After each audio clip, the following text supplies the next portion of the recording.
on one side, and then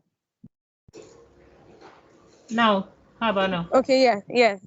So the session will be recorded and it will be made available in our YouTube channel. You can also check out our YouTube channel for previous classes that we've had. And then please, if you are not speaking, you should please mute your mic for order. And then yes, please have your paper and your pen so that you can pen down your questions. When the speakers are done, we'll take questions after. And on this slide, and I'll also post it on the comment section, we have handles to follow our social media, Twitter, LinkedIn. I'll post them later. Then yes, so that you can be abreast of all of our videos and our events, you sign up and subscribe to our YouTube channel so that you can get the videos. Like for cohort 3 that we have, anytime I have questions, I always go back to the videos that we already have before and then watch them again. So it's kind of a resource material for us. So let us remember all of these rules as the meeting goes on. Okay, yeah, so these are the social media handles. I'll still post them on the comment section. So we meet for the Textile Inspirational session, we meet every last Saturday of the month. Today is that for November. Ma'am, please could you help me paste the links on the Yeah, comment section? I'll place them in the Okay, chat. okay, thank you.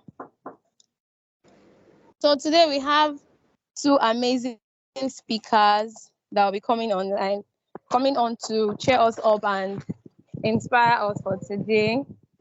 Our first speaker is Ma'am Adebola Sanni. Ma'am, please could you move to the next slide? Thank you. Okay, so she is a fintech growth and innovation expert who has consulted for top international brands like Google, MTN, Shell, World Bank, USAID, and so much more. She has an amazing profile.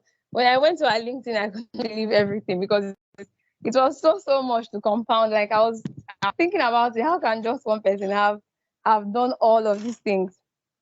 So she also does e-commerce, telecommunication, and worked in the private and public sectors. Man, next slide, please, so that I can also. Okay, yeah. So this is her professional profile. I will post the link to her LinkedIn soon so that we can check it out. Mark, can we introduce the second one, please? Our second speaker. Yeah, so our second speaker is Ma'am Joy.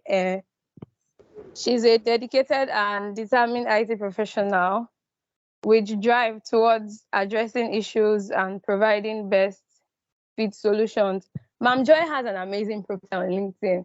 I know that there are not so many cybersecurity experts in Nigeria because it's not something that we really fancy around here.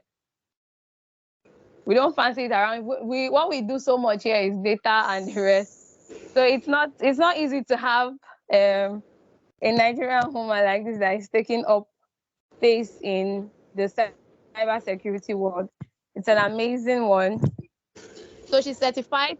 She's Microsoft certified. She has a certification as a cybersecurity expert, a one-time senior product engineer at Soft Solution Limited, and a team lead at Heritage Bank PLC, the engineering and security department. And recently, she is the senior consultant secretary in Havana, the UK and Ireland. So when I was going through Ma'am Joy's profile on LinkedIn, I found out that she has an amazing blog post on LinkedIn. The link is on the slide, but I don't think we can access it from here. So I'll also post it on the comment section so that we can get it from there. She'll be talking to us about cybersecurity and its relevance in all careers. So, okay. Then when we are done with the speakers, we are going to have the Q&A session. So, ma'am, so now we are going to call on our first speaker. Hello, can you hear me? Yes, Faith, we can hear you. So we are So going to yeah, welcome our. we can hear you, Faith. Continue. Hello, ma, can you hear me? Yes, good afternoon. Well, good evening, everyone. So we're going to take the first speaker. Actually, forget the order in the announcement. So we're going to take Madam Joy first, and she's going to be talking to us about the relevance of cybersecurity in different careers. So Madam Joy, please, you have the floor. Hi, everybody. Good evening. Can you hear me, please? Yes, loud and Hello, clear. ma. Good evening, ma. I Yes. saw Tabitha's shirt and I ran to go and bring my own, and I was like, I have my own shirt. So for those who had seen me earlier, I wasn't wearing my shirt, and then I was like, no, I have to flaunt my own. We don't wear it all the time down here, so for every time we can. So thank you, Tabitha, for reminding us that we have this wonderful props. It's inspirational month, and in inspirational month, we're not really training you. We just come to ginger you. We just come to remind you of that you can do these things, right? Um, Thank you, Debola. Ideally, Debola should have come first, but I accepted 2 commitments today, so permit me to come before her for those who probably would have expected her to come first. I plead your indulgence. So I'm not training. I'm just here to spike you up. I'm just here to ginger you. I'm just here to remind you of probably what you already even know, but you probably have not thought it out the way I would bring it out. I'm here to say to somebody who probably thought cybersecurity was for whiz kids, to know that no, it's a business for everybody. And so that's basically what we want to do. Yes, the talk around cybersecurity cannot stop. In fact, the noise it's going to make in the coming years will be enormous. However, what we want to do is start to get people to live in the consciousness that we all play a role. And even though some of us have gotten that title cybersecurity, it doesn't mean that we can function. In fact, I make bold to say that I don't think we can do our job well without every other person. And that's why it's very important that we remind everyone that it's relevant in whatever you're doing. And even if you say you want to transition, it's a struggle for me every time I have to say, oh, I want to transition to cybersecurity. I always ask them, what does that mean? Because the truth is, wherever you are, you're doing cybersecurity. If you want to become hands-on in something that is cybersecurity related, then that's fine. But if you're talking about cybersecurity as a practice, we'll look at it today. Just simple 3-4 slides to remind us that it's a concept and a principle that lives with us. A quick video just to get us excited and curious. Please let me know if we can hear me when I start to play.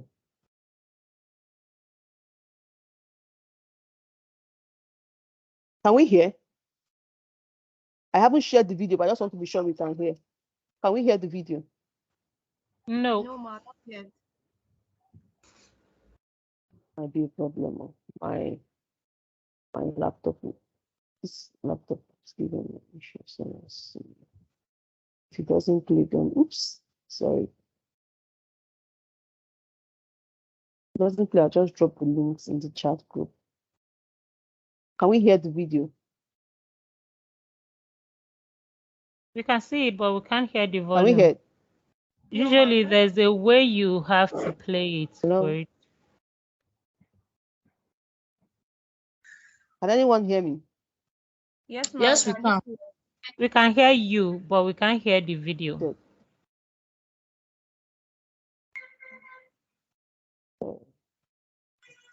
I'm not hearing anybody again. I don't know if you're hearing me.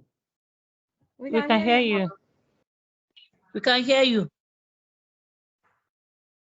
Oh, thank you, Madam Franca. Sorry, I'll drop the video in the link. It was just, I had tried it this morning, but I don't know, my speaker on my laptop is having issues. So I got an external speaker, and I don't know why. I would have expected it to that. Okay, you can hear me. It's just the video you're not hearing. Apologies. Okay, so that's fine. I don't know why my speaker was having. I'll just go ahead and go with the slide.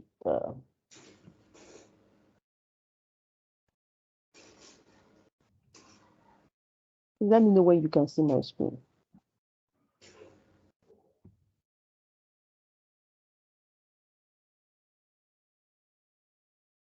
Can you see my screen, please?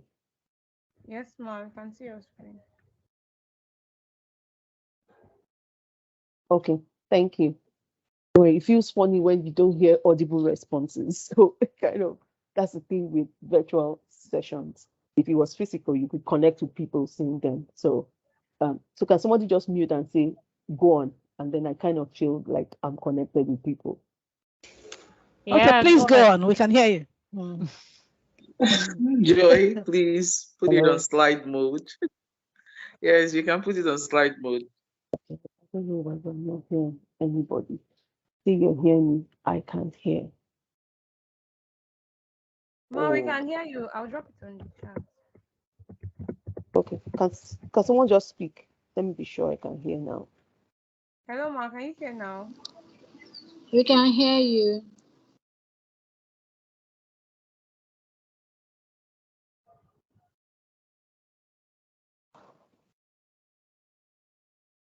Because suppose I'm going to have an interactive part of it, so I need to hear. Sorry, I need to hear.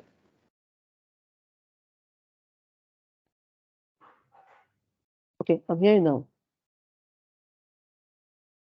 Hello, Ma. Yes, I'm hearing now. Okay, thank you. Okay. Okay, Yeah. Ma. Okay, thanks. All right. Technology always has its gets in between, no matter how well you think you're planted. All right, so cybersecurity, well, it's relevant in all careers, and when we say careers, it's anything, right? You sell at the coffee shop, that's what you're doing for today.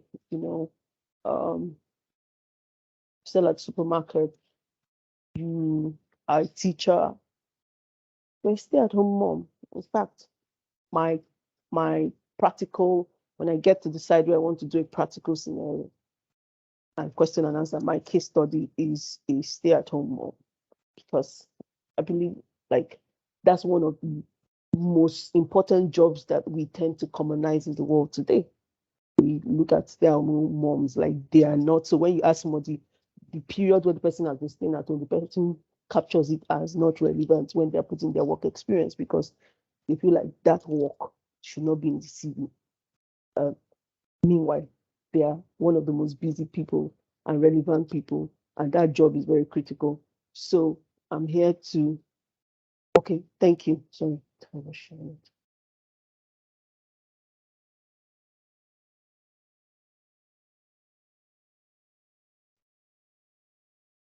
Okay, and so we tend to think that that role is not important. So irrespective of the role that you're playing in cybersecurity, it's relevant.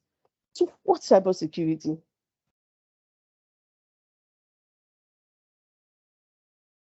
What's cybersecurity? I call cybersecurity a kid. Like, come on, everybody talks. There's lots of buzzwords. If I were to ask, how many times do you hear the word cybersecurity in a week? Or if I were to say, how many people hear the word cybersecurity at least once every week?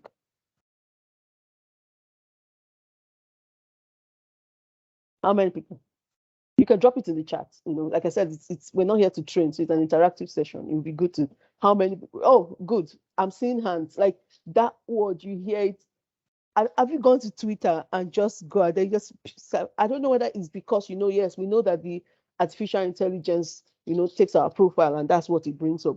But it's almost like that word is in our face, especially we in the tech industry. So it's only ideal that we hear it every day. Cybersecurity. So what's this thing? Who is this key that everybody keeps talking about?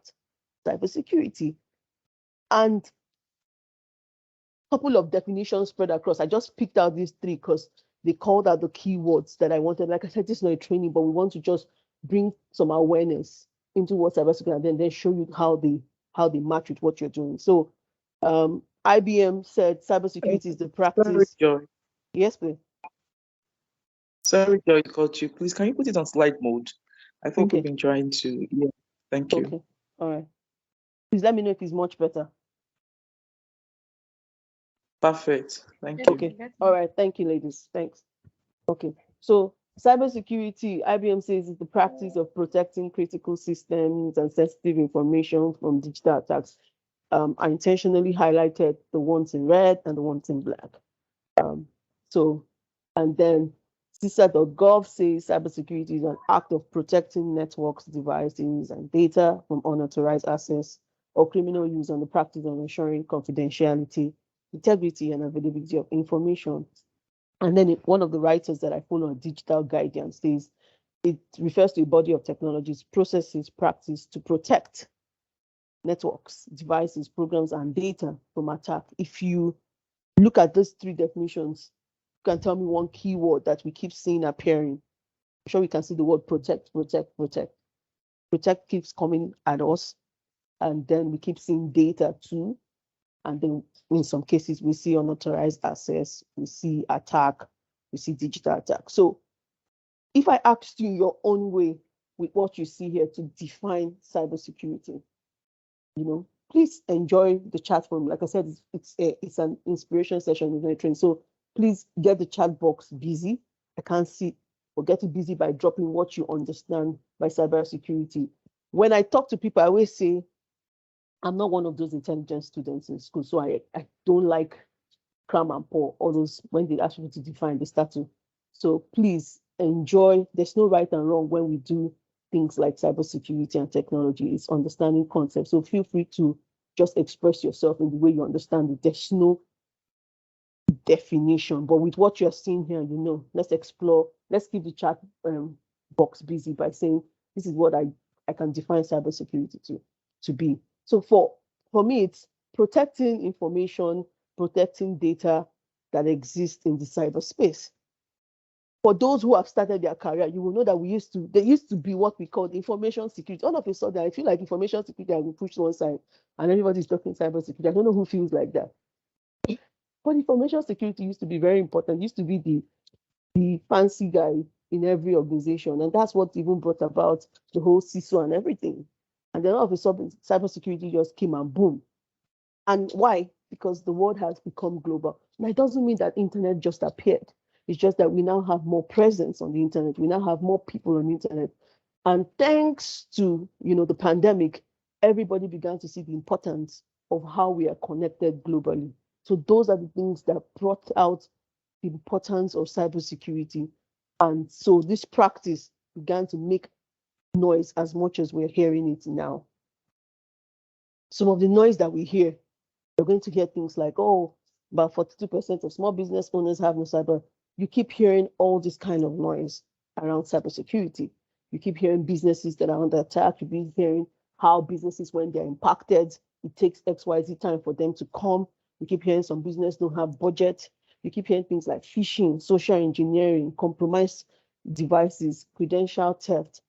All of this noise, they're extensive, keep coming at us, and they're all, interwoven to cybersecurity. But don't forget, please, that the core is protection, data, and then systems that are interconnected. We want to prevent unauthorized access to this data and protect them. So how do you relate with this? Ideally, every organization has whatever any business strategy, and in this forum we have lots of business leaders, so please feel free to correct me. That's the fun thing about this community. There's no casting stone, but feel free to correct me if I'm wrong. If you could summarize every business strategy or every business path to excellence on three things: the people, their process, and the infrastructure. How wonderful your business strategy is. You need the right set of people to help you deliver it. You need the right processes to help the people deliver it, and then the infrastructure that will deliver this.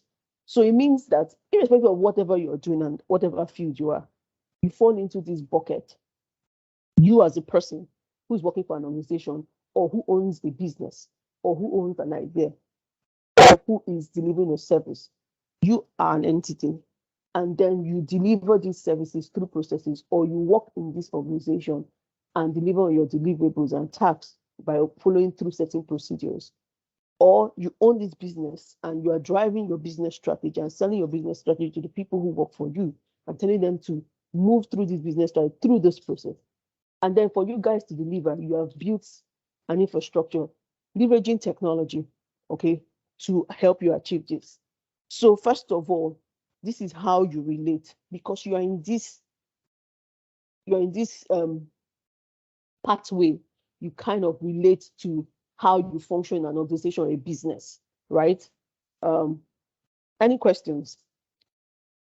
So cybersecurity has principles, and now this is where I will start and finish. Cybersecurity has principles.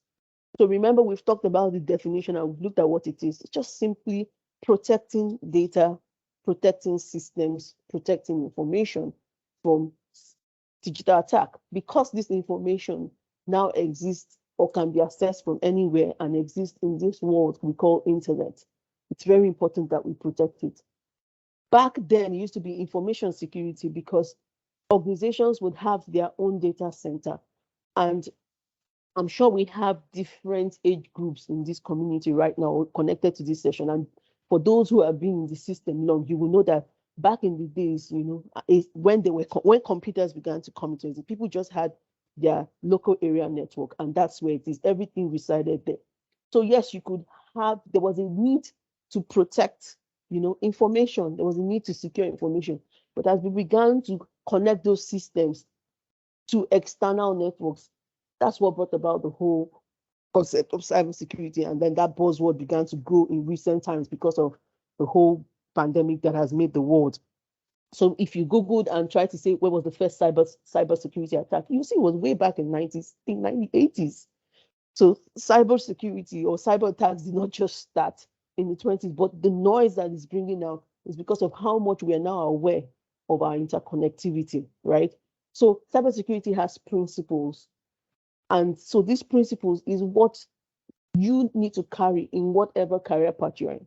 You're a business owner. What you want to do is you want to protect, you want to detect, you want to respond, you want to govern. And when we say govern here, we're looking at things like compliance and the rest. And so, irrespective of what career path that you are in, or irrespective of what sector or business that you're in, you need to carry yourself with these cybersecurity principles. Because remember, you're dealing with data, you have interconnectivity. And when we go to the next slide, we're going to ask ourselves in the practice, we're going to ask ourselves several questions so that you can understand why these principles are what govern you. Everybody wants to protect. You want to say, I'm dealing with, I'm a HR system and I deal with people's username, date of birth. I want to protect it. I also want to be able to detect when somebody is trying to access it. And I also want to be able to respond in some form of way. Is it by blocking? Is it by deleting? Is it by catching? Whatever way. And then I want to ensure that the things are put in place and controls are being adhered to. So these four arms are what I say are the cybersecurity principles. It doesn't matter the technology now that we're going to use to achieve certain things. Technology will always change. Back in the days, we had Exchange on-prem, right? I just released my first email security article, and the first article was just to talk about the architecture of email security. It had nothing to do even talk about security and so on, but because I said you can't even secure what you don't know. Back in the days, you will set up an email infrastructure in your data center, and then with the advent of internet and say what people should work from anywhere, it was exposed. Now people are migrating away from their data center and moving all of that into cloud services, right? It has still not stopped that people want to protect, detect, respond, and govern. Do we have any questions? All right. So while we're working with these core principles, there's this fine model that we always like to hold on to. And like I said, because information security had always existed even before cybersecurity began to pave way, because before the world of internet, people had network and had systems, but it was enclosed to them. So either in a local area network. The CIA tried, which is confidentiality, integrity, and availability. You will always hear this word anytime you hear cybersecurity talk, had always existed. And I like to call it the information security model, because it's not necessarily a cybersecurity model. It's from the concept of information security. We need to manage information. And the reason why you need to hold these three words with you while you're doing anything you're doing is because if you want to begin to adopt cybersecurity principles, you need to have this guy as like the thing that you keep checking back yourself. So I want to protect. When I want to protect, what am I protecting? Confidentiality, integrity. I want to be able to detect, right? I want to be able to respond. I want to be able to govern. It helps you hold on to. So the CIA helps you while you're doing the protect, detect, respond, govern. You know that it is tied around the CIA tried model. That way you don't lose focus. So, and we'll see how this relates to what we do in our everyday life or in whatever we're doing. So a typical assignment: do you work or do you have digital assets or network systems? If the question is, as a business owner, oh yes, I'm an influencer. You know, today, the kind of jobs that young people are doing is not the kind of jobs we used to do way back. So you see someone graduate and the person is already making money or already interacting with networks and system by just, putting videos out on YouTube, on TikTok. So those people, whether I like it or not, are dealing with information. So they deal with their phones, they do videos, they keep these videos somewhere. Are you a business owner? You're selling through Instagram, you're selling through TikTok, you're taking orders, you're taking people's account numbers, you're giving out your account numbers. Do you work or have digital asset or network systems?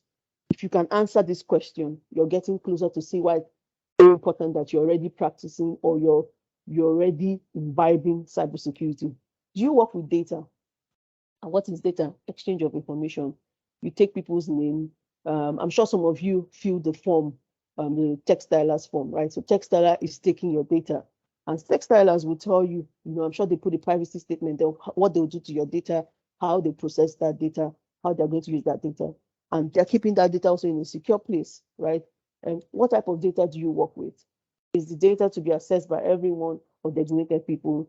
What is the value of the data to the people who own it? Who are you storing? Where are you storing the data? All of these questions, if you can answer them, then you would know, or you agree with me, that you're gradually saying to yourself that I need to start imbibing cybersecurity.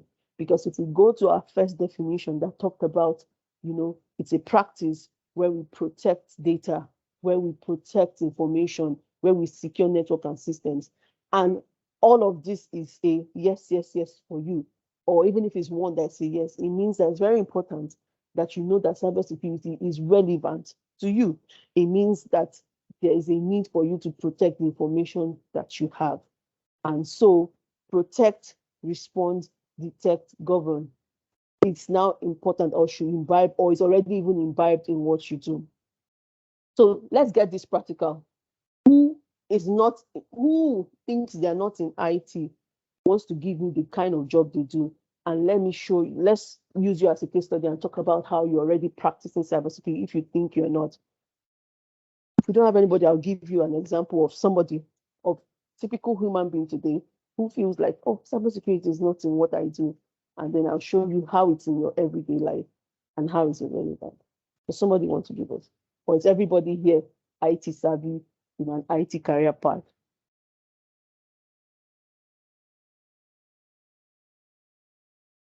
I can't see. I'm doing presentation mode, so I can't see anything. Okay, can I talk? Yes, please. Okay, my name is Blessing. I'm a teacher. Oh, Blessing, thank you very much. Okay. Yeah. You're So welcome. give me age grades: primary school, secondary school, university. Okay, primary school. I teach grade 1, that is 5 to 6 years old. I was about to ask you that, please, don't even confuse me. I don't know how many people are like me. This grade 1 thing, this thing has scatter my brain. Me, I know primary 1, primary 2. Yeah. And I'm very terrible. My mom is a school administrator, and I still don't know. Okay, so primary 1. So typically they are within the age of 5, 6, 7. Yes. Yeah. Okay. And Now, this is real life practical. I've not thought about this thing. We're doing this live. Because I told myself, I said, I'm not going to come and just bamboozle you, but I want us to do it together. So I'm going to startle because I'm thinking this through. So your typical everyday life, you have students. And as a teacher, when you come, you deal with lesson notes. I don't know if they still do that method. So you have lesson notes. Yes, And we then do. probably, yeah. So your lesson notes is data. So when we say, do you work with data? That's data. You have students, and then your students, you need to know their profile, right? So their school Of admin course. has taken their name, their age, their date of birth, is there any allergy that they have, right? Their parents' Yes. number and this, and they have to share this information with you because you're the first contact to the student then before you even escalate anything to maybe the school clinic or anything. So that's data, right, Sure. that you're working with. The question is, where is this data? Do they write it on a piece of paper and they give it to you? If, for instance, Yes. Okay. Exactly. So they write it probably on a piece of paper and they give to you. And what happens is that you could, we're human beings, forget that paper on your table and then trust that anybody who comes there. So imagine that you have somebody in your class who has a particular health issue and has notified the school. My child is, reacts to XYZ, or my child is this. That's a private information. If you look under the GDPR policy, that's private. And then the school gives those information to you on paper because says this is the list of all your students and this is, that the form had, do you have this allergy? Yes, yes, yes. So everything private to the person is there. And then you forget it on your decks. What happens is that anybody comes into your office, they access that data and they walk away.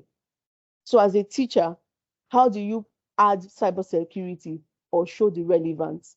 It means that you need to begin to ask the school, can't we make the collection of this data electronical? So that as soon as the parents are collecting it, it's going to a system. And on that system, we can ensure that only people who need access to it are there. Because you've given me this information on paper, I can leave it on my table. And yes, you gave it to me as blessing the teacher. Because I've left it on my table, there's every possibility that the next person who comes, either my class assistant who shouldn't see it or the cleaner who comes, has access to it. So I have breached confidentiality of that data.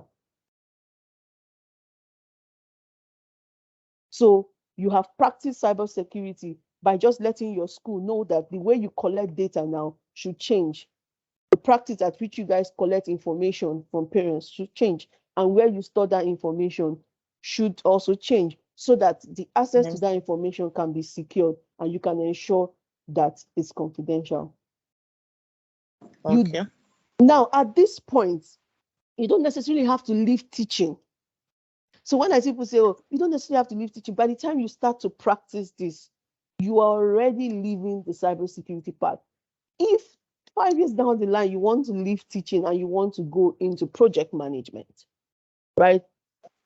You might not know how to use a project management to maybe monday.com or Microsoft project, right? But if you were going to be on a project that had to require cybersecurity practices, you're already having those skill sets. So you can actually relate them in your CV. The challenge is that we want to leave what we're doing now and say we want to do cybersecurity. Meanwhile, we can start to practice cybersecurity in what we're doing and then mature into it. Wow.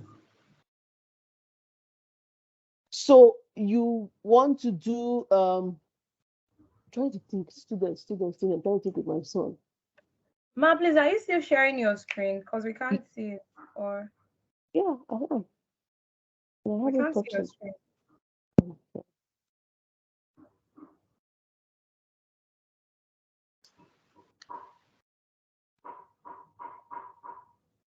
Can you see it now? It's okay, yes, we can see it now. Yeah, it's up now. Okay. So as a teacher, you cannot just rule out and say, oh, cybersecurity is for our IT team. Our IT team should be the only ones who should talk about technology. No.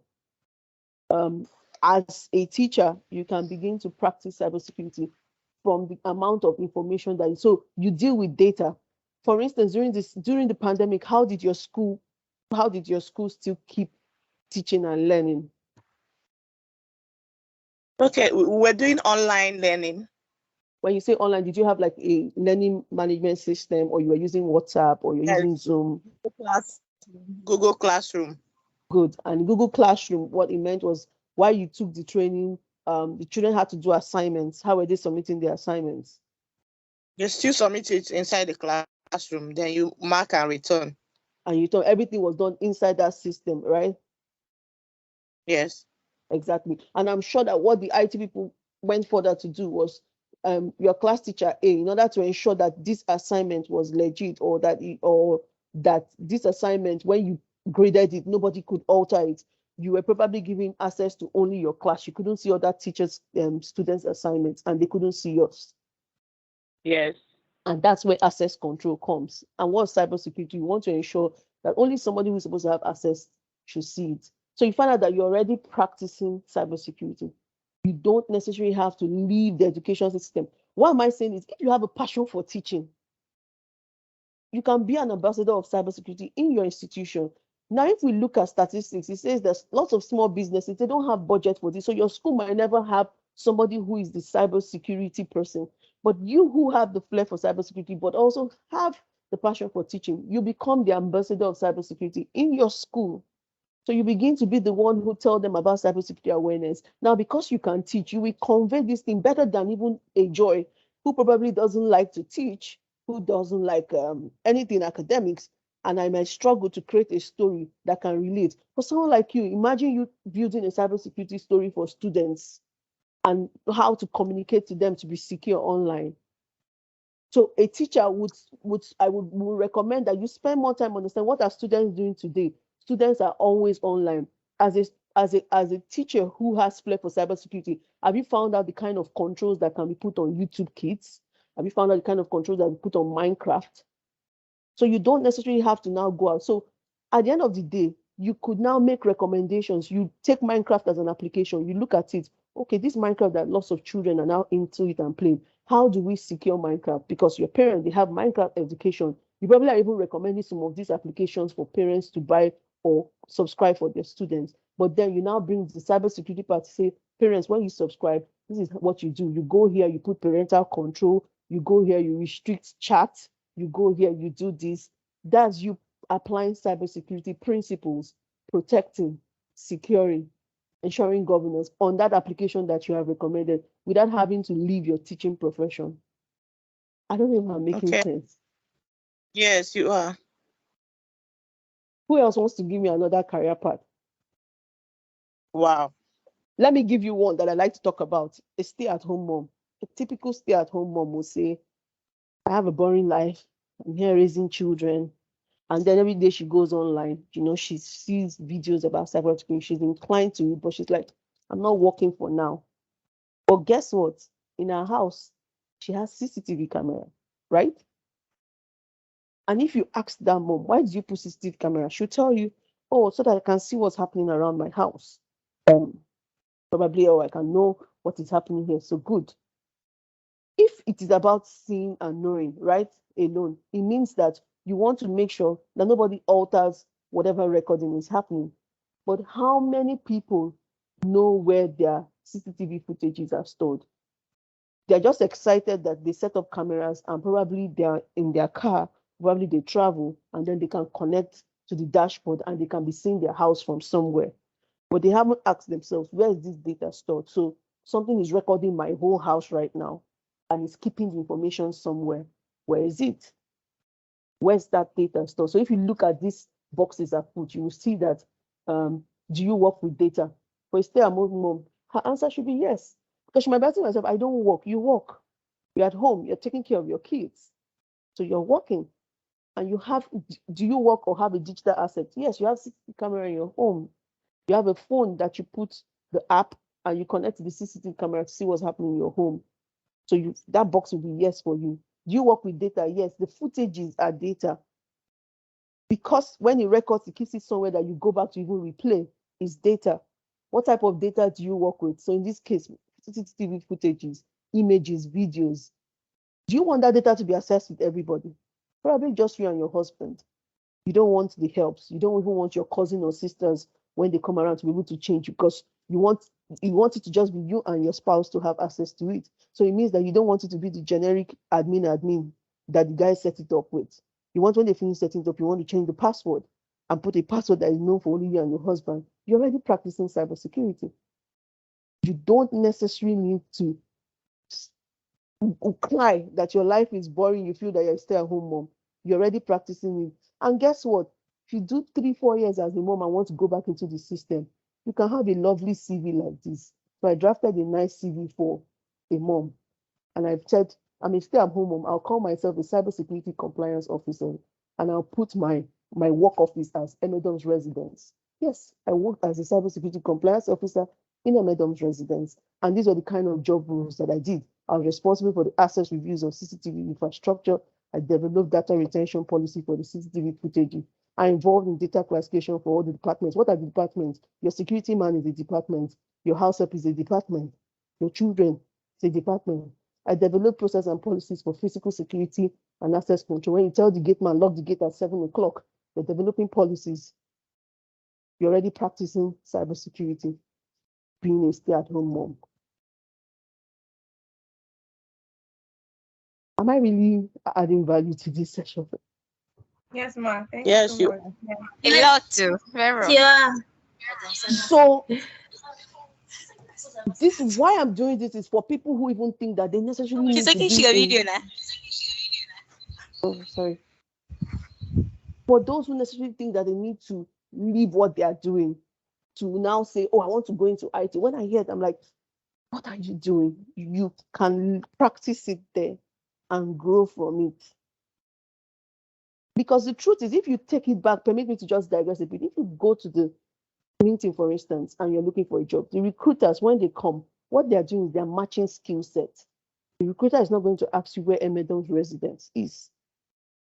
If you don't want to call it Emedom, you could call it a home service. You could call it that. These things are nomenclature. Once upon a time, there used to be a job called PA, and today they are being called executive assistants. And I think they are nicer names now. That's how it is. So that's why I said once upon a time we used to be information security, and now everybody is cybersecurity. But if you look at where we came out from, we used to be more around securing an organization's information, and now we're moving into cybersecurity. So the technologies that we have used have changed, but the concept and principles have remained.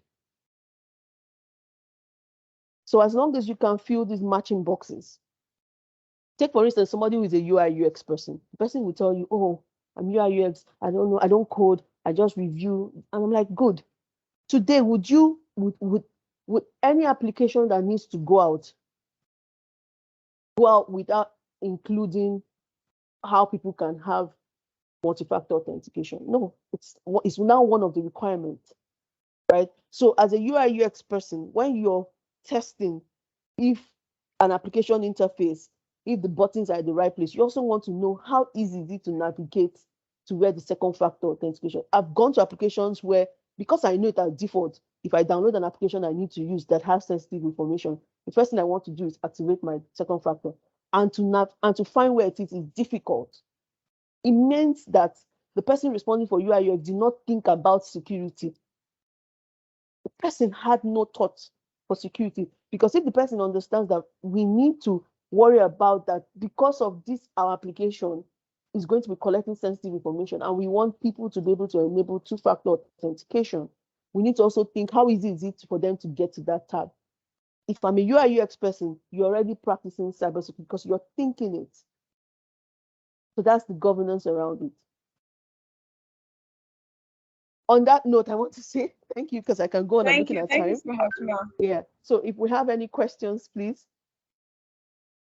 Okay. Please, if you have any questions, you can pen them down and our speakers will take them soon.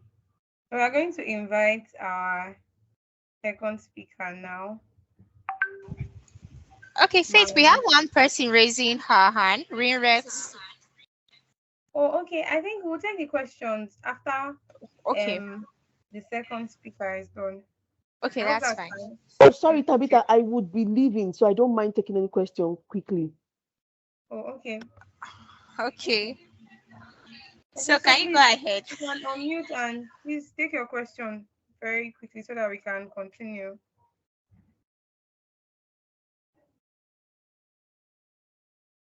Please unmute your mic and ask your question, please. All right. Good evening, Okay. everyone. Can you hear me? Yes, Yes, good evening. we can hear you. All right. Joy, again, I'll say, yeah, you remain amazing. Thanks for speaking and preaching cybersecurity for us this evening. I mean, I can totally relate with you because we are in the same space. And thanks for also reminding us that in every aspect of our life, there's cybersecurity. And just to make us feel like, yes, indeed, we are all tech people, no matter what or who you are, you're tech. Even if you're selling food to people, you're getting their data, you're also a tech person. So I just want to deeply appreciate you and thank you for reminding us again, and you know how I feel about cybersecurity. Thank you so much. Thank you, Madam Ellie. Thank you. Thank you, everyone. Apologies, I took 2 events, so I'm having a clash and I have to drop off now. Adebola, I really was looking forward to your session as a product manager. Um, but good, Thank good. you so much, I think at this point, I think it's good that I came for, because when you're now listening to Adebola, you're going to appreciate, because now she's talking, you'll be like, okay, so I can do product management even if I'm thinking of doing cybersecurity. I have more skill sets in product management, so I don't necessarily have to junk this my ambition because I want to do what I think is reigning or what I think is the in thing now. So thank you, everyone. Thank you so much, Ma. Thank you very much. Thank you. Amazing section. Okay, so Ma'am Adebola, you can come up now. So Ma'am Adebola will be taking us on how to excel as a product manager. Ma'am, you're up.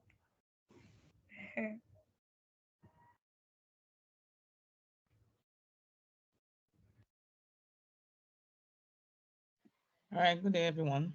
Uh, Good evening, good Ma'am. evening. Yeah, good evening. Thank you very much. Sorry, I didn't expect to be here this long, so I'll try and breeze through my presentation. And that was a great one from the last speaker.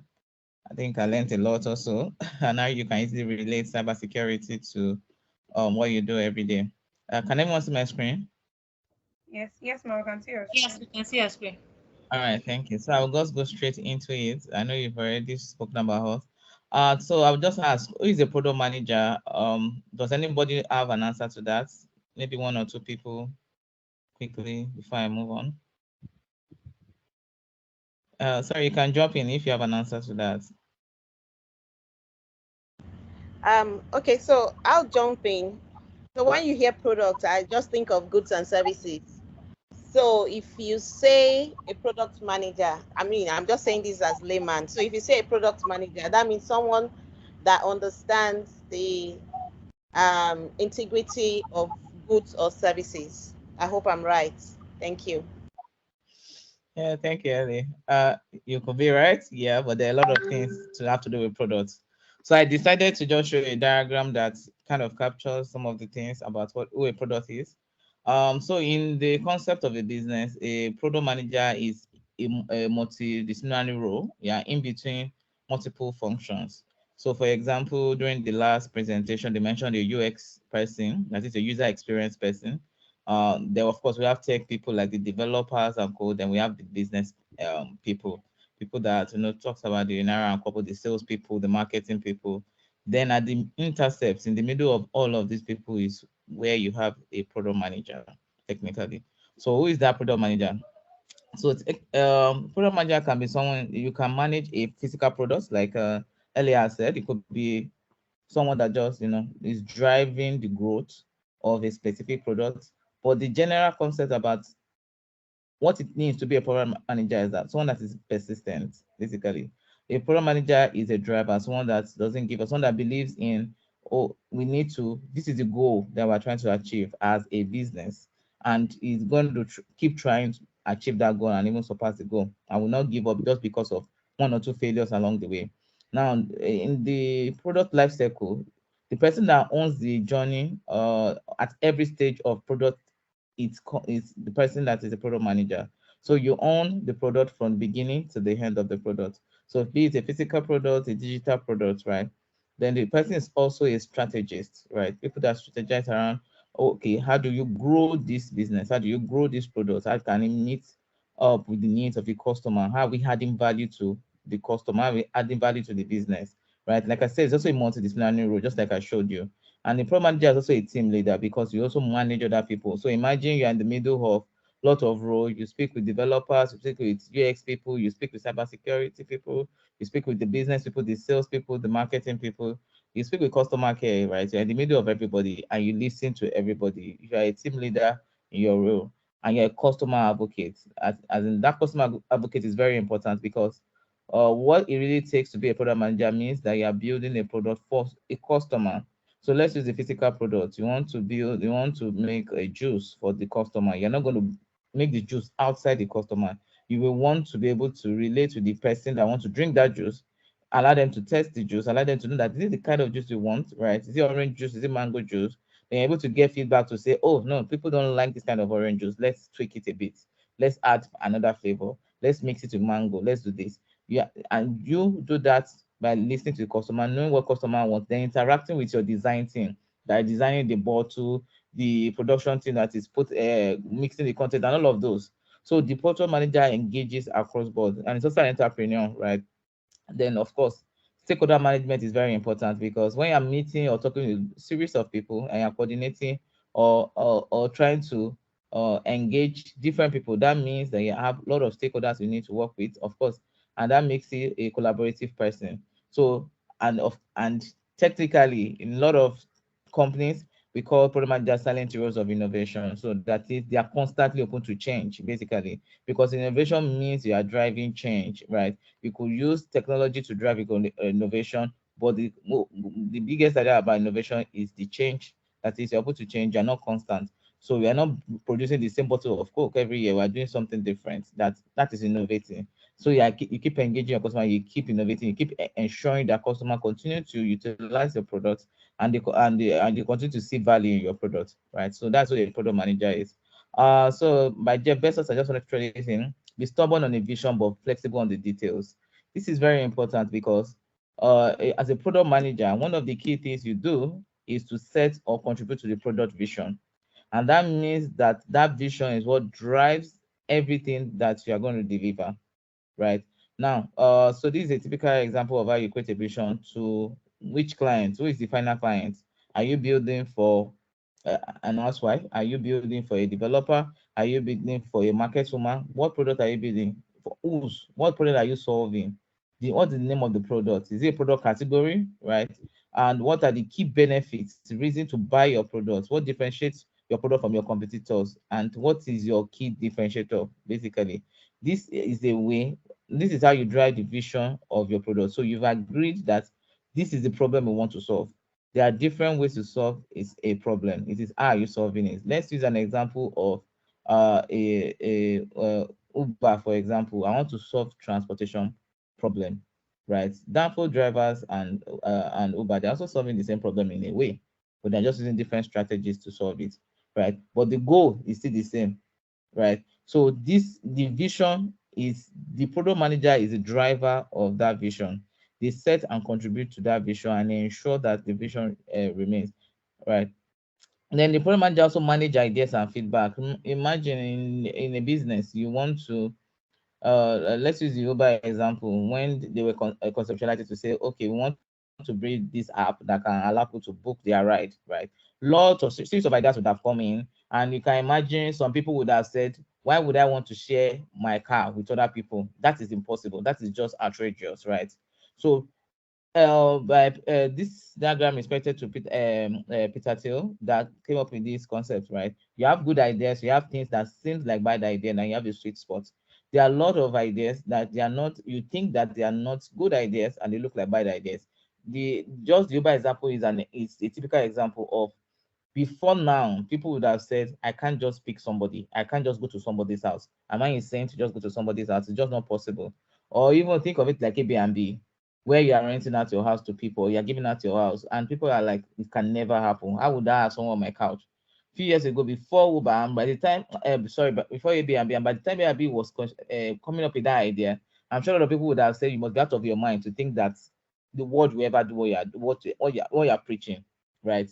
And that could have been something that came out of something that seemed like a bad idea, but they found the critical spot that actually work for the customer. They are using their own, they're able to target, they're able to create that value that customer truly needs, and customer can sit with it. And people can go beyond, oh, what a bad idea, to wow, this is something that I truly need to be able to do it. So that is basically the work of a product manager. You're able to manage the idea, feedback, and know what exactly is going to work. Then another key thing is you're able to plan and prioritize. You look at what are you going to do today. Now, when you're planning, you are looking at what do we need to do currently, and what we are going to do in the next few months, and what we're going to do in the next 1 or 2 years. How are you going to grow as a business, right? What is the goal you want to achieve? For example, you want to roll out, let me say, a payment solution. I want to create my own Kuda bank. So the goal is that you want to be able to bank people, right? That is the vision you are driving. Now, how do you drive it? What are the things in between that you need to do to be able to do that?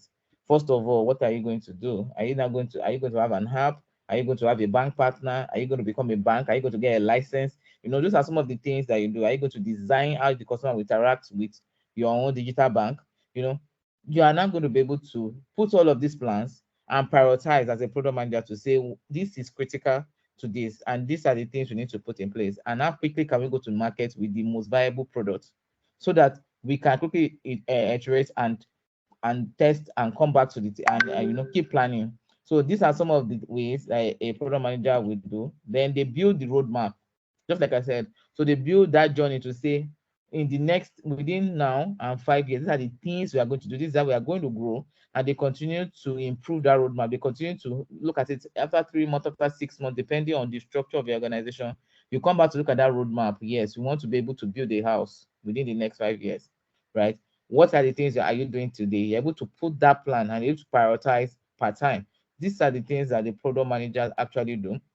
So they're able to help you create a vision larger than the business, something really bigger than what you want to do. But you're starting where? Like an Airbnb, you want anybody to be able to, anybody to be able to give out their house. You should be able to travel freely without any worry of, not finding a place to stay. But how do you start it?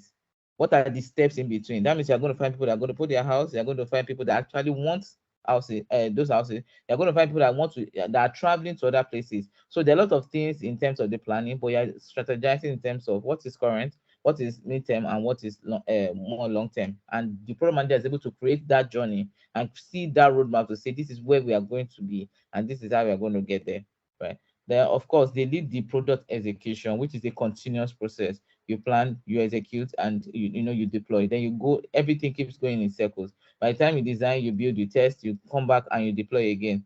Now, this also leads me to how, when you are executing, then shipping. So this is a term we use in products where we say we ship product. That is, maybe some people might understand that you're going live with a particular service. That is, so maybe we just launched an app, right? You just launched a particular version of an app or some features within an app. You've already shipped it. Now, it's important to know that if you want to build a mansion, you have to start with maybe the first stone, then the second one, then you put the concrete and all of those before you get to the top, right?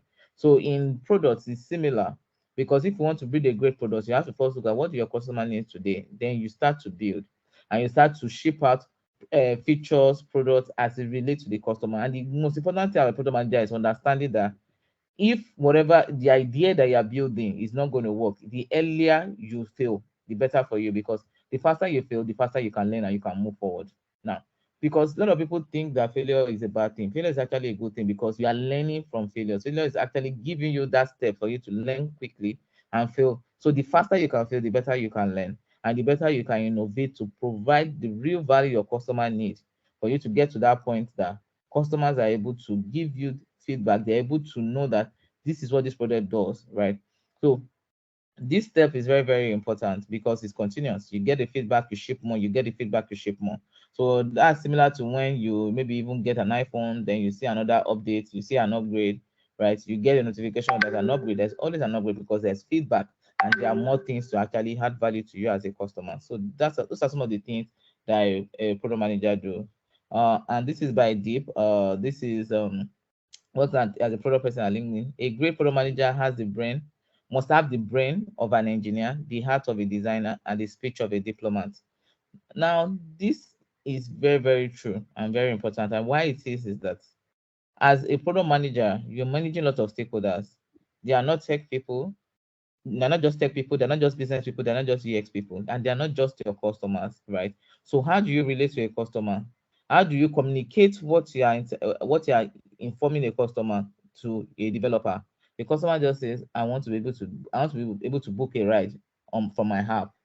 That is, I should have an hour, I should be able to book a ride. But is that what you communicate to a developer? No. The developer will know that the user must be able to, number one, sign up to the app.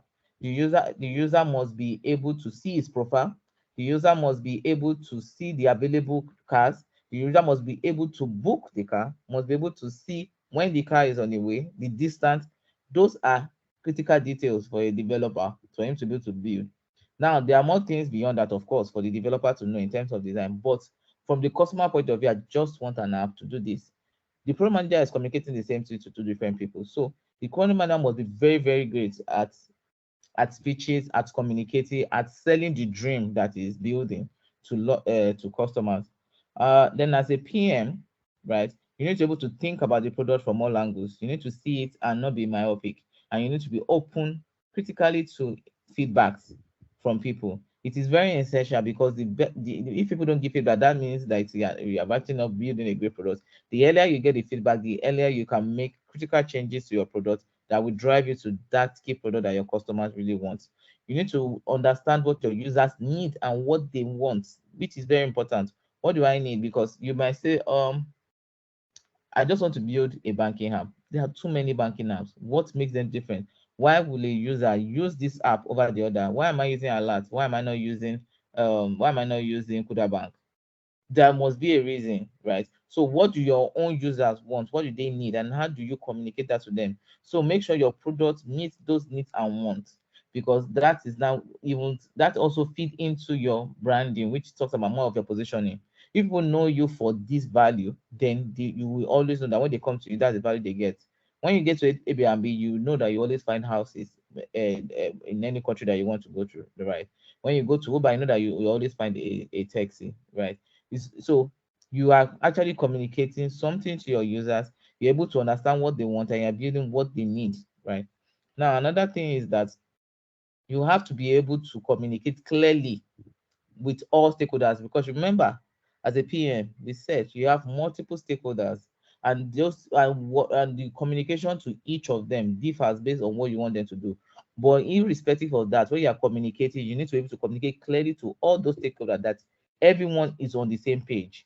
Even the last person in the company understands exactly what you are building, what the product stands for. So not just your developers or not just your tech team are able to understand, oh, this is what we are building, this is where we are going. Even when you just pick up, oh, the customer care, what exactly is your product about? They're able to communicate and understand exactly what you are building. They're able to understand your product roadmap. They're able to understand that, oh, this is where we currently are, and this is where we hope to be in the future. Now, another thing is that you need to be able to work with people, as in especially people that are in different roles. But because remember, we mentioned that product is a multidisciplinary role technically.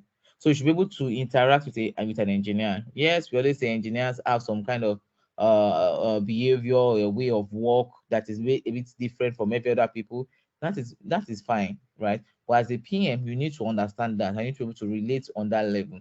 You need to be able to relate with designers, the marketing department. How do they communicate your product to the customer? Because you have built a product that serves a purpose, but your marketing team can communicate a different value. But is that the value you are trying to communicate?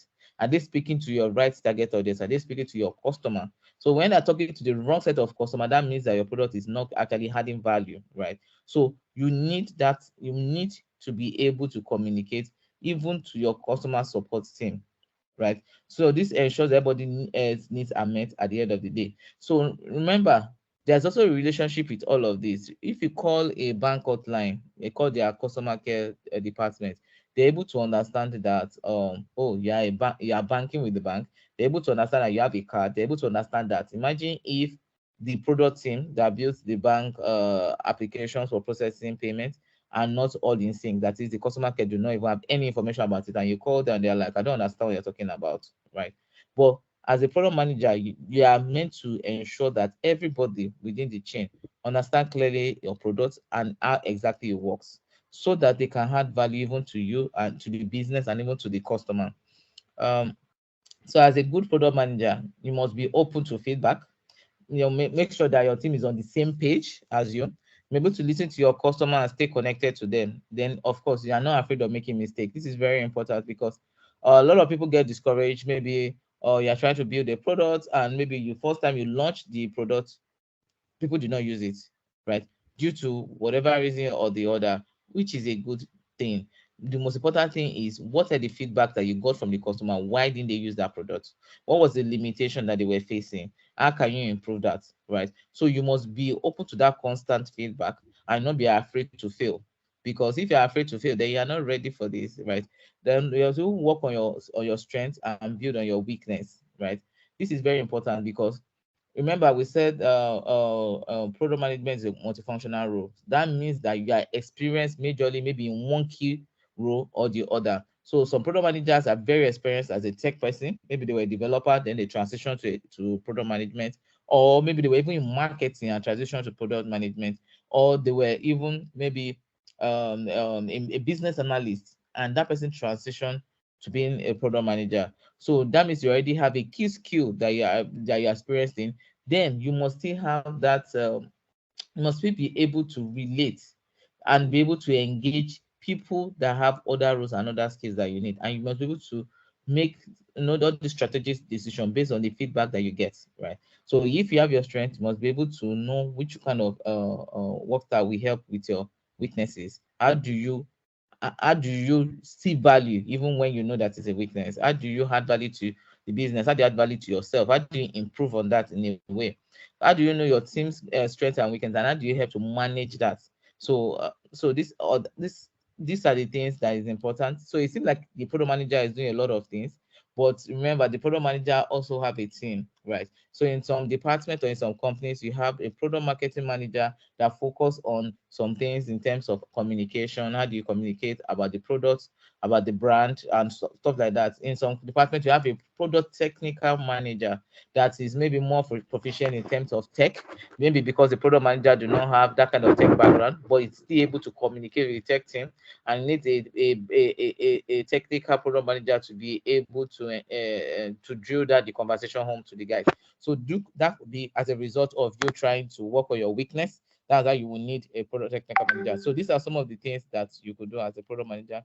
Now, to be a better product manager, one other thing you need to put in mind is knowing about keeping up with the industry trend.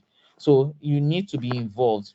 Your social capital is very important, building up that social capital and also relating with people in the industry, because as things happen, as things progresses, as the information are being shared, you want to be able to get that information, because remember, you are building a business roadmap and you need as much data, as much information, as much feedback to be able to improve and build valuable or critical products.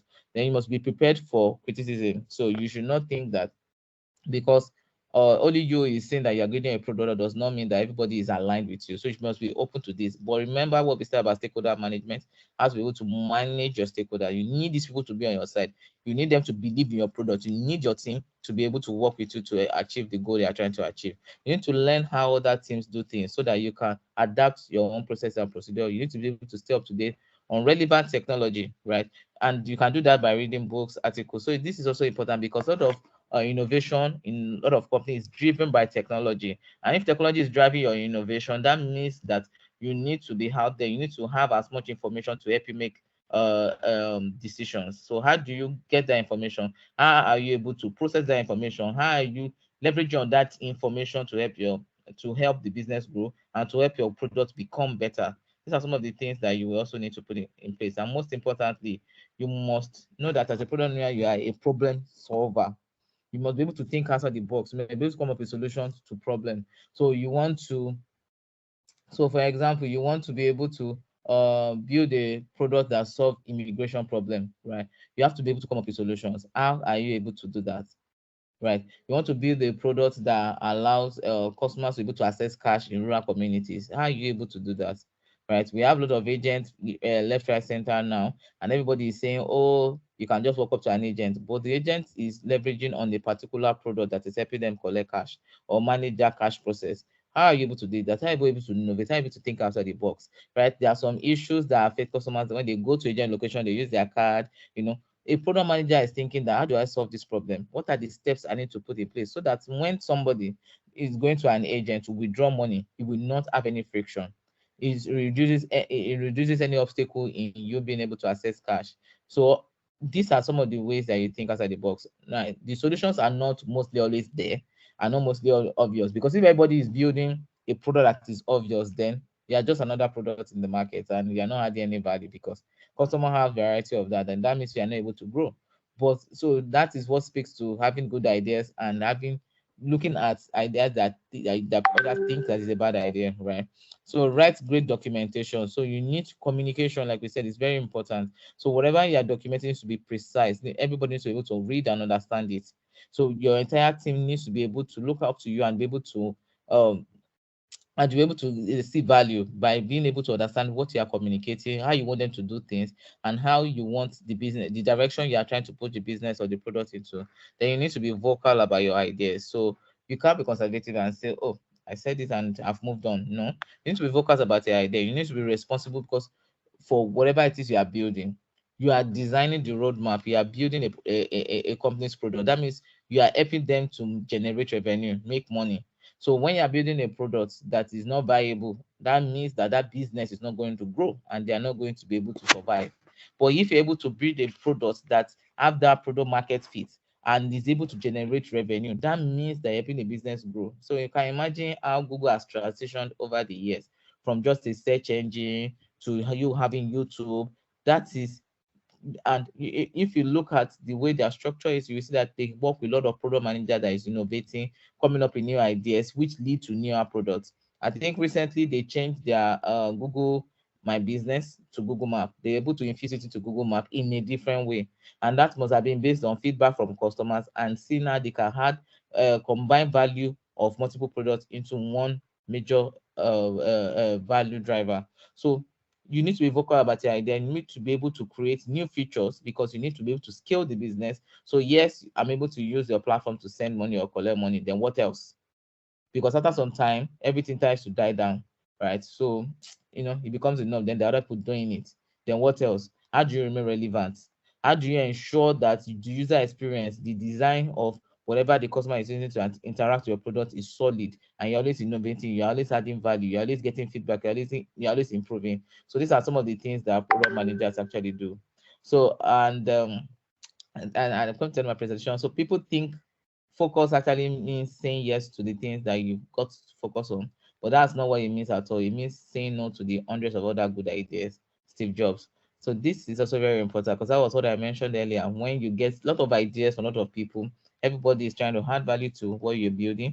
Everybody's trying to give you feedback, which is very good, but it is important that you're able to disseminate those feedback and look at it critically.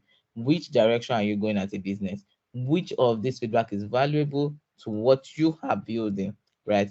And not looking at everything as a bad idea. Not that somebody comes to you and say, oh, your idea of allowing everybody to come and sleep on my couch, for example, Airbnb is non-attainable. Nobody in their right mind can ever consider that, and you just be like, no, okay, no, maybe that will not work, right? So you need to be open. You need to be creative in thinking, and you need to see beyond what other people are saying. That's very key and very important for you to actually succeed as a product manager. Thank you very much. Thank you so much, Ma. Thank you very much for that. Ma, please, could you put your email on the chat box so that the comment section so that everybody can have access to it. Thank you, Ma. Thank you so much. Do we have questions, please? If you have questions, just raise up your hand and we'll call you up to speak or ask your questions. Okay, I think somebody's. Ma, please just unmute and ask your question. Okay. All right. Again, we did it this month, and we had fantastic women. Thank you so much, Adebola, for insight into being a product manager.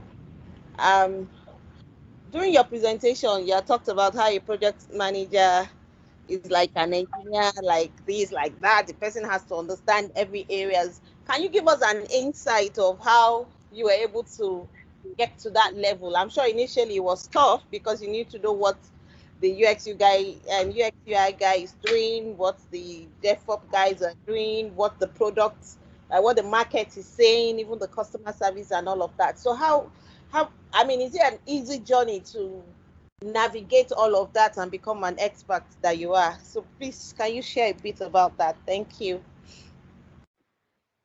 All right, thank you, Ellie. Yeah, I will not say it's easy, and I will not say it's hard, but yeah, but everything, nothing really easy. So, what I would say is, in my own career, luckily I studied computer science, and so I have information technology background. So, but that did not even make it easier because, like I said, there's a bit of business, there's a bit of this and that for you to be a product manager. But one good thing is that I'm always open to ideas and communication. I communicate a lot. When I don't understand something, I like to ask questions. So imagine I'm not, and I don't see myself as the expert in the room, right? You have great engineers, you have people that has been in marketing that understand how to interact with customers. So for you to be great as being as a product manager, you need to be able to engage these people. You need to be able to speak with them. You need to listen to what they have to tell you because, like I said, your customer in quotes is, I don't use that word, customer is king, but as a PM, you are a customer advocate. That means that you are getting direct feedback from your customer. You're able to decipher that and bring it home. So that the same thing. Before you bring that feedback home, you need to engage the different stakeholders in your team to be able to do that because marketing will contribute and say, no, this is the way this should look like. UX there will say this is the way the design should look like because of this. During the previous section, she spoke about some UX person also being cybersecurity expert because they know that there should be a multi factor authentication when you are building a login. How would you know that if that you were not in that field? But you're able to leverage on the experience of someone there to know that this is a value that you need to put in your product. So these are some of the things I do. So I personally engage with the different departments and teams I have to work with, collaborate, look at the overall goal of what we are trying to achieve and how can we achieve it that has the maximum value to the customer. Right, just like I said earlier. So I think that's basic. I hope that answers your question earlier. It does. Thank you very much. And it takes away the fear.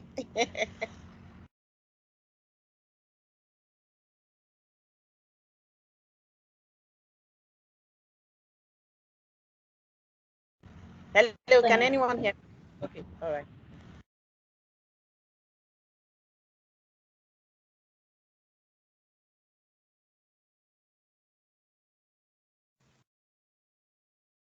Okay. Okay, I think someone is also raising her hand. Please, can you unmute yourself and ask a question?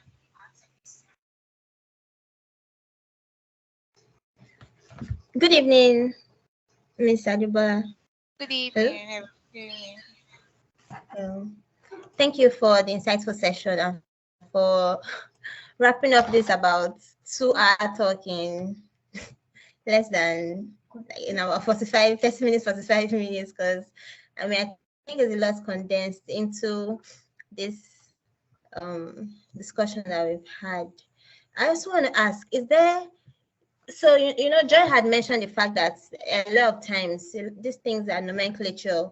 If they're probably asking with the resume that she showed that she was, you could just put up the things you have done based on your skill sets, and then probably there's a role being advertised for security experts where she used the housewife as an example. So shows like a lot of these things are nomenclature a lot of times, but the skill set is what's important. So I'm wondering, is there like an what other roles, like maybe for entry point into a company, what other roles like interlap into a product manager's role? Could it be a business analyst role? Could it be a business development manager role? Could it be a UX researcher's role? Or, I'm just curious to know if you just want to get a job and then boom, you just get into the product management. You mentioned that product manager is as good as a team lead. So what roles interplay or interlap or build up to that particular position or that role? Thank you. All right, thank you very much for that. So and you're right. There's no specific path per se that says, oh, this is where you must follow to be a product manager. However, there are key roles that relate with a product manager role. So, for example, if you are if you're a business analyst, for example, in an organization, which that means already you deal with customers, you gather customers' requirements, listen to their needs, you're able to document it, clearly and all.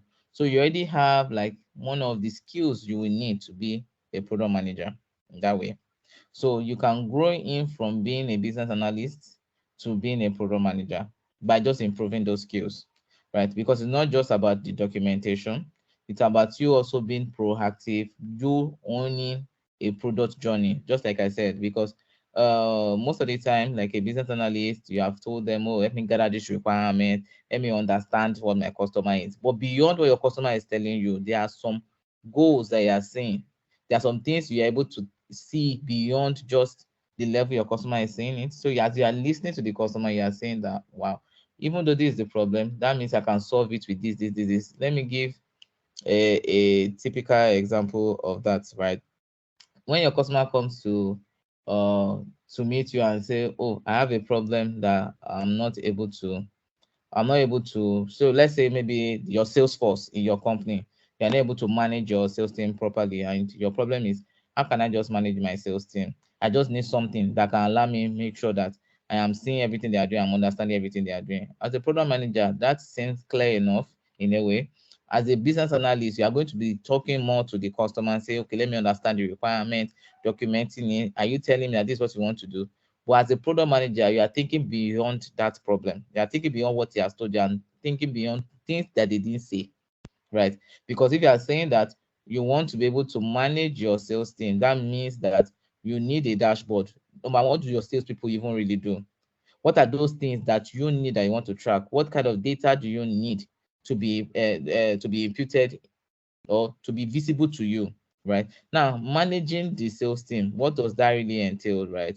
Now, in the roadmap, when you are thinking long term, so this product that you're about to build for this customer, how scalable it is, or what is available in the market, what are the other competitors currently doing for building that particular product, and what value are they adding? What value is different from what this woman is asking? Because the truth is, maybe there are already products that already solve those problems, but because of the way our business is structured, they might not meet up, they might not meet a specific need. But you are able to think beyond just or that level and think outside the box and come up with a better solution that can meet that need. But you're not thinking just maybe at the point of view of just that one customer. You are thinking beyond that one customer to say, this is something that can solve other problems beyond this. And these are the likely kind of customer that have this kind of problem. That is just a general idea, right? So most people that do that, right? So someone from a business analyst can easily transition by just improving their skills. Someone that is a UX designer, just like we said on the from the past presenter, a UX designer does some critical things. You understand some critical information before you come up with your design. You understand for you to there's a general norm that for you to show a menu on a mobile phone, you use the three lines on the top, not that you make the menu cover the whole screen so that the user experience is better, right? When you want to talk security and some key things, that means that the user experience person is actually knowledgeable in all of other things outside the UX role that gives him that information to create that kind of great design for you. So that UX person is also a candidate for someone that can transition into a product role, because person can think outside the box, person can think long term, person can be able to see how things come together, and even from the marketing department as well. because it's all about communication overall. We mentioned a lot of things about communication. Product managers need to be able to communicate, they need to be able to engage stakeholders. Now, how do you communicate? We also talked about documentation. Who are the people that do all of these things normally, day to day? Who are the people that communicate? Who are the people that do proper documentation such that when they write one compelling story, right? Oh, you are sold. So someone from the marketing department can also transition to a product department. They just need to add that extra skill that they do not have. Now the extra skill could maybe include interacting with a developer, how to understand, communicate to a developer. But remember, during the conversation, I also mentioned that there are also specialized roles in products. So if you can't wear the full cap of a full product manager, you can also wear the cap of a product marketing manager when you focus on your own strengths in regards to a product, or you can focus as a as a technical product manager when you focus on your strength as a technical product manager, because all of you in the team cannot complement each other. So as long as in that circle I showed you, the UX, business marketing, you have a key experience, all the other skills you can either layer on other people's experiences or even grow yourself to understand and to have that clear understanding of those other roles. I don't know if that answers your questions clearly. Yes, it sheds better light. Thank you.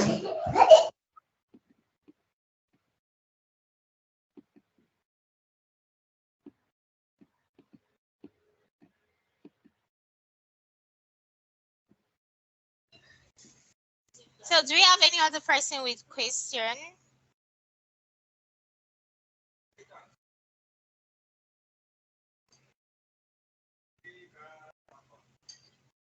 Sorry, so I think there are some questions on the chat. One of them has been answered, similar to what Lara just said. I also dropped a question to say what's the difference between a product manager and a business analyst, because you talked about business analyst when you were speaking, and they almost have the same role. So what's the thin line between a product manager and a business analyst? Thank you.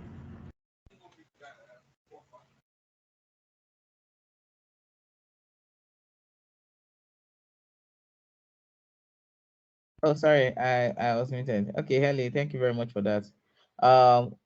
So the business analyst, technically, like I was trying to explain, they focus on gathering the requirements, and most of the time is a functional and non-functional requirement about what you want to build. Right? When I mean functional and non-functional, that is functional in terms of how the customer will be able to utilize that particular technology product that you want to build. I should be, as a user, I should be able to click here. I should be able to sign up. I should be able to create a username. I should be able to create my password, stuff like that. And the non-functional includes things like, oh, I should be able to understand the server requirements to be able to scale that product. I should be able to understand the capacity. Is there going to be a concurrent interaction with the system? Are they going to be using a phone to interact with the system so that it can be mobile responsive? Those are some of the key requirements which could be that a BA will gather. But as a PM, you focus on the why of the solution.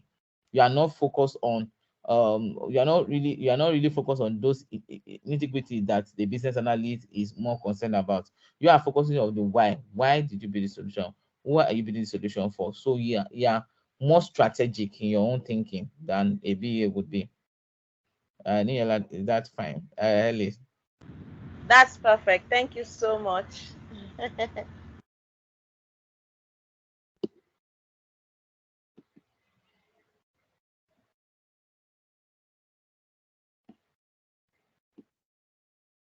Okay, thank you so much, Ma. So do we have any other question or? Okay. Well, I think thank you so much, Ma. Thank you for a wonderful section. Thank the Lord. Today has really been an amazing day, actually, and amazing section too. So thank you and so much, Mrs. Adebola, and also without any question, in fact, do you have any other thing to say, or we'll just be rounding up for the day? We'll call it a day. Faith, are you there? All right, thank you so much, everyone, for attending. It's been an amazing section. We learned a lot about the cybersecurity, how we can use it in our house, product manager, how you can relate it to data analysis and a lot. And I feel these are a lot of things for us to go back home and then get to know more about it, do a lot of research and see how we can be better in all these skill sets. We'll be looking forward to have you in our next section. As we are all aware, our section are always last Saturday of every month. So be looking forward. Date for our next session will also be posted on our social media pages for you to sign up and join. So thank you so much thanks so much for joining. Thank you so much to our speakers. You guys are amazing. We love you and we wish to see you more. And I think this will come to the end of our today's section. Yeah, thank you. Thank you very much to our super Thank hosts. you, everyone. Mika. Thanks, everyone. Enjoy the rest of your weekend. Yeah. Okay. Bye, everyone. Bye. Bye. See you next time. Bye. Thank you. Bye, everyone.